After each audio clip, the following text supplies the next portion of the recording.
we're in Peru, right on the rim of the Pacific Ocean. And living out there, there's something terrifying. So if you're afraid of sharks, you'll be a gibbering wreck when you see what we're going to try next. Look, the most famous jaws in history are great white sharks. I've swum with those in the open ocean, but they're minnows in comparison to the prehistoric shark I'm hoping to meet, Megalodon, the biggest carnivorous fish that's ever lived. That name Megalodon, what it means big tooth, and I don't think I need to explain why.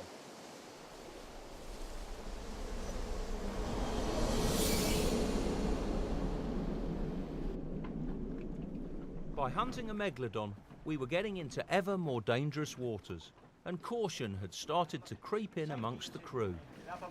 There was disagreement about our next course of action. I think we should head straight out into the deep water. The weather may change. Let's look for the adults. No. I think we should start with the juveniles. We haven't got enough time to do that. Oh, I think we should go for the smaller ones. We couldn't be sure how Megalodon would behave. Some argued that it would be worth studying smaller, safer juveniles before risking a dive with an adult. In the end, I had to agree. I'll do one dive with the juveniles, and then I think we ought to head out into the drop-off and try to find the adults. With sharks, it's all about diving in the right place. Like young great whites, juvenile Megalodon tend to be in shallow water away from the adults. Partly for their own safety, but also they do prey on very different things.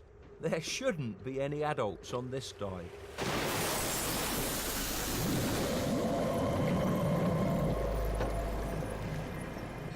I'm hugging the kelp here. I don't want to be caught out in open water. Big predators, they don't like going into dense weed like this. The other thing is I'm hoping to find the creatures that juvenile Megalodon prey on. And they are the oddest of creatures. There, Odobernositops leptodon. That name is a mix of Greek and Latin, and it means the whale that walks on its teeth. And if it turns towards us, you can see why. One tusk is about 1 foot long, but on the other side, the right-hand side, look at that. It's about 3 feet long, and the males probably use those for jousting with each other in the breeding season, just like narwhals. Slurping sounds, they are superb. Flipping heck, look!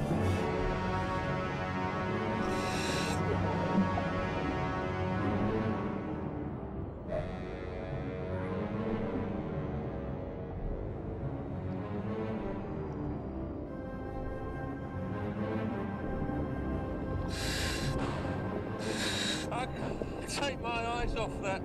The biggest great white shark ever was just over 20 feet long.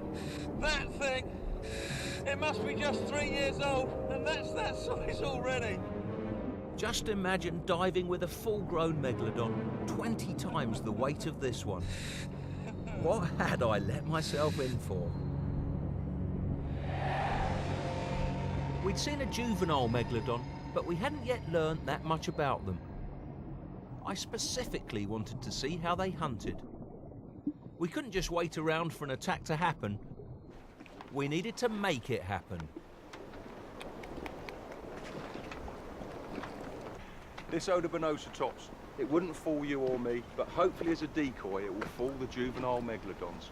If they're anything like great whites, when they see this in silhouette at the surface, they should come up to investigate, and it will enable us to learn a bit more about them.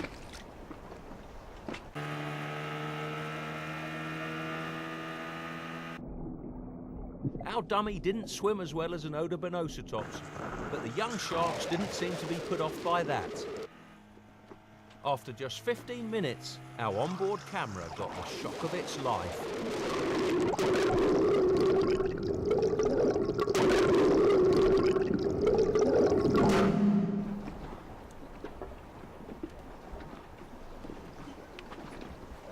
Look at what's happened to the decoy. Did it hit it from below? Straight up underneath. You can see the damage that was done here. It seems that Megalodon has one of the same hunting techniques as great white sharks. What they do, they can't afford to be injured by their prey. They sneak up from below, make a devastating attack, and the power of that big fish, well, look what it's done to this decoy.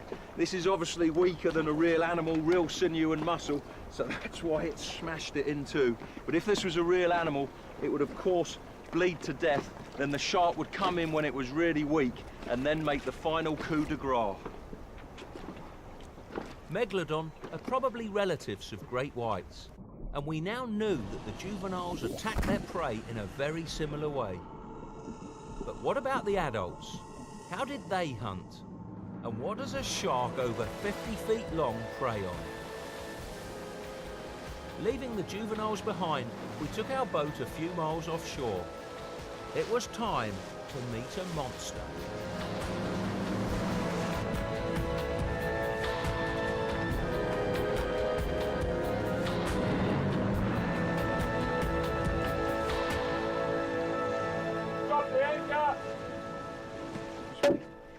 Anyone who's tried to get close to sharks knows this eye-watering stench. It's the smell of chum. That's a mix of fish blood, fish oil, bits of fish pieces. What we're going to do is throw that over the side.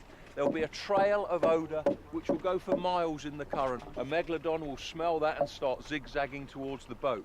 When it gets close, we've also got this amazing delicacy for it, a great big bag of fish chunks, and that should entice it and keep it around the boat. And if they do come, what we've got here is Shark Cam. There's a little camera inside this.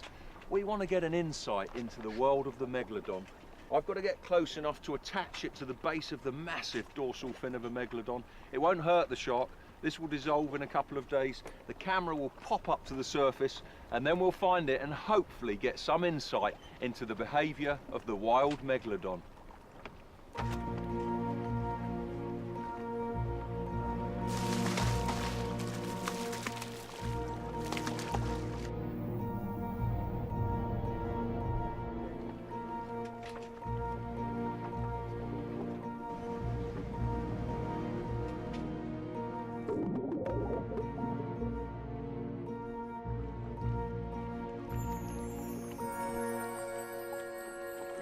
Sure there's something to the left over there.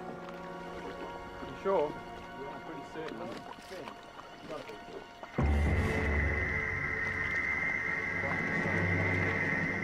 Look at that thing. It can't be anything else but an adult Megalodon.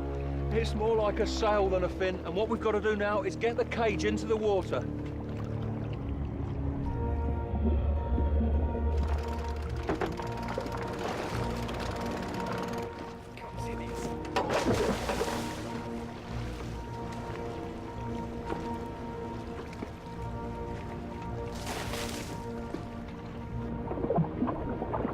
You can see the blood and the fish oil leaking out of the chum bag.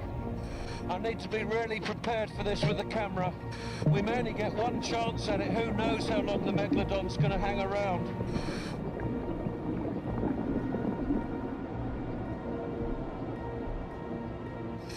This is scary, I'm scared.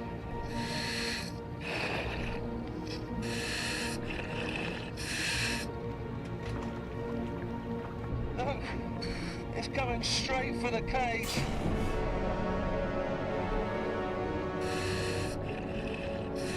Oh, my word.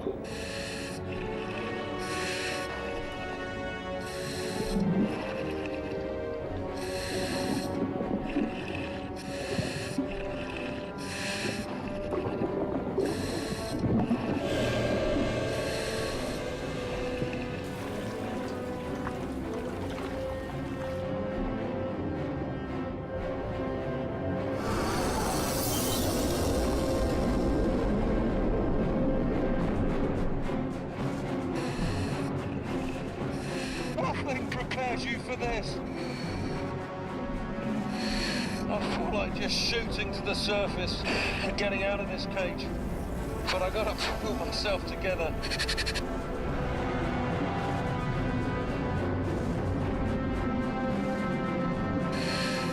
I must admit I am really scared of this.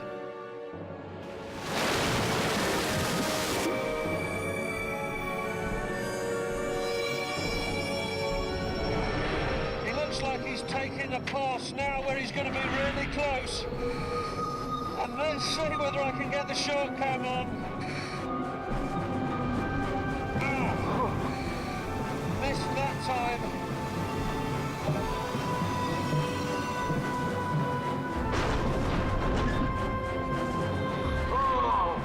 I've got to get the camera onto the fin.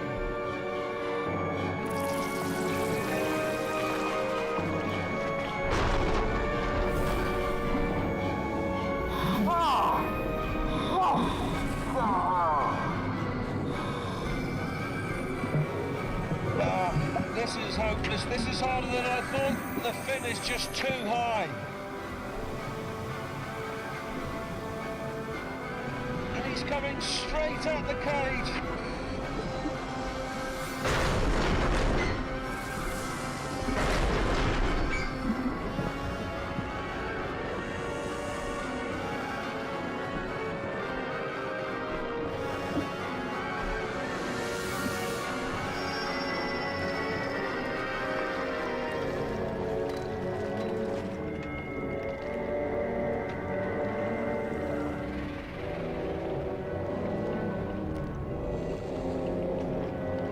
I can't attach the camera from the cage, so I'm going to try from this platform.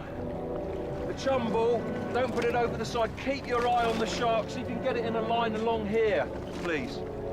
And I'll be ready.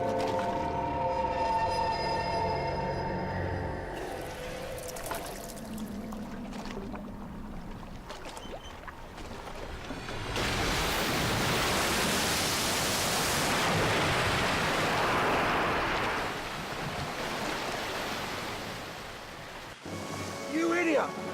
Don't move that chum bag till you can see the shark! Winch it up quick!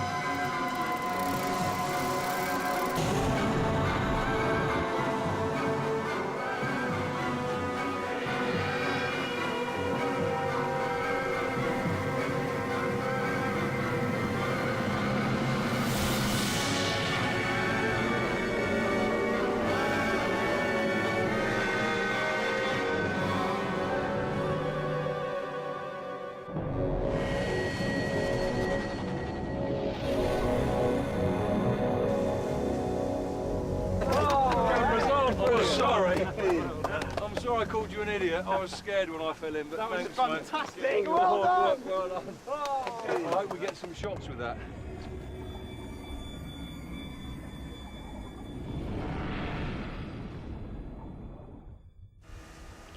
The camera was designed to break away from the shark and pop up to the surface. After a couple of days, we picked up the signal. There it is, look, just ahead of us. Come on. We should have a precious and unique cargo. The camera seems okay, there's no damage here. A bit of shark fin. So what's happened is either rubbed this off on rocks on the bottom or something. I just hope it was on long enough to get some really great footage.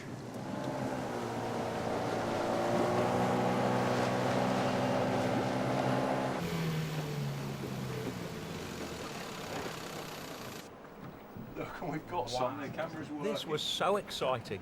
The camera had survived whatever ordeal the shark had put it through.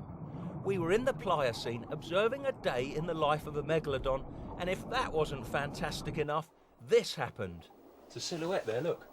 Whether it's an Odobonosatops or whatever. You see that? And this could be great if we got a kill. He's going down. He is attacking, look. Crikey! Wow! Oh, look. See that again. The footage we got with the shark cam, it's better than I could have ever hoped. It is so unique. Just watch this. The shark, it's down below, there's a shape up there. It's not an Odobonosatops. It's actually a species of whale. The shark's gone down so it can get more momentum when it attacks. It's accelerating now. And the violence of this impact, look at that. A cloud of blood, that's what knocked the camera off. And Megalodon, this is extraordinary. It's a species of shark that actually attacks living whales, and pretty big ones at that.